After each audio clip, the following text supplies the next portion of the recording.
फैज़ी और फरी हंसने लगी और वह शर्मिंदा हो गया। मैंने सोचा गर्ल फ्रेंड से तो रोज़ ही बात करता हूँ, आज इन लोमड़ियों को टाइम देता हूँ। ताबिश ने दोनों के चेहरों पे निगाह दौड़ाई। फैज़ी, मुझसे लिखवा ले, कल का टेस्ट बहुत अच्छा होने वाला है। फरी ने फैज़ी से कहा, कैसे? तुम्हें कैसे पता? फैज़ी ने हैरान होकर पूछा। भाई, हमारे महान भाईजान जो हमें टाइम दे रहे हैं, कुछ तो असर होगा ना। वो हंसते हुए बोली, ओह हाँ, ये तो है। वैसे भाई, हमारी क्लास की अक्सर लड़कियां हमसे आपके बारे में पूछती हैं। जब आप कभी कभार हमें कॉलेज छोड़ने जाते हो तो वो पूछती हैं, ये हैंडसम लड़का कौन है? तो हम बड़े फ़ख्र से बताती हैं कि ये हमारे भाई हैं।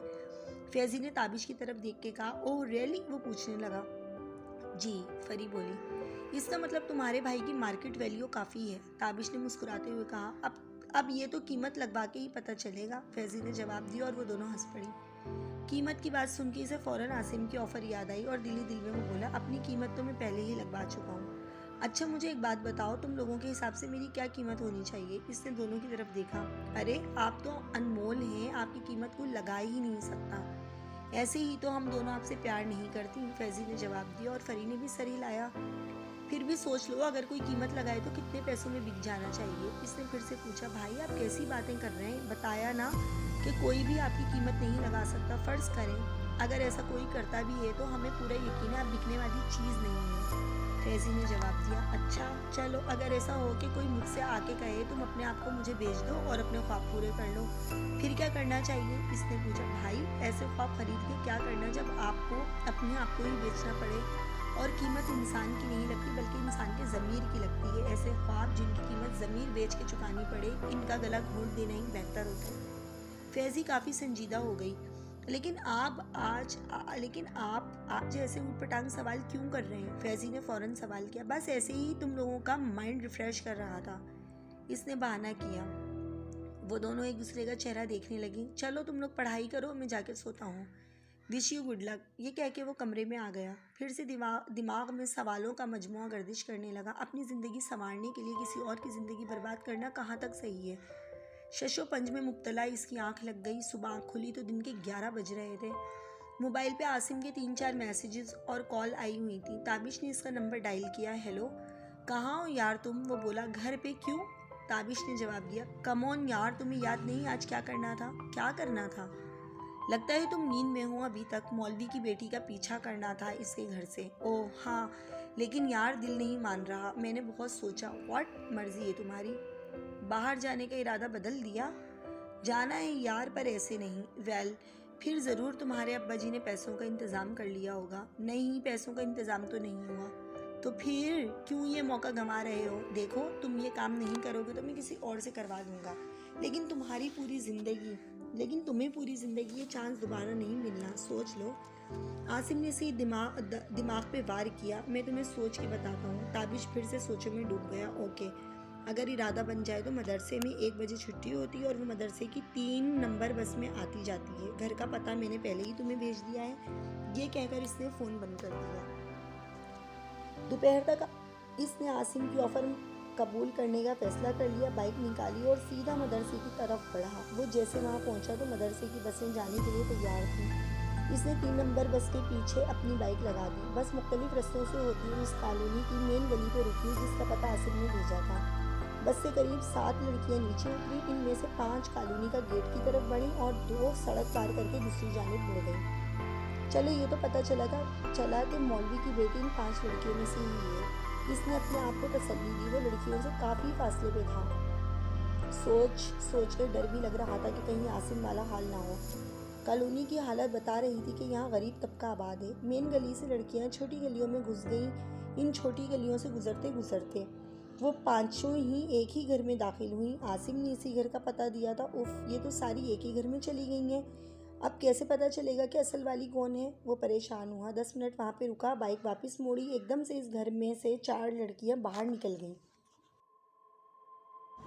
थैंक्स गॉड, इसने अपने आप से कहा। चलो अब लड़की ढूंढने में ज़्यादा मेहनत नहीं लगेगी। इसने अपने आप को तसल्ली दी और बाइक घर की तरफ मोड़ दी।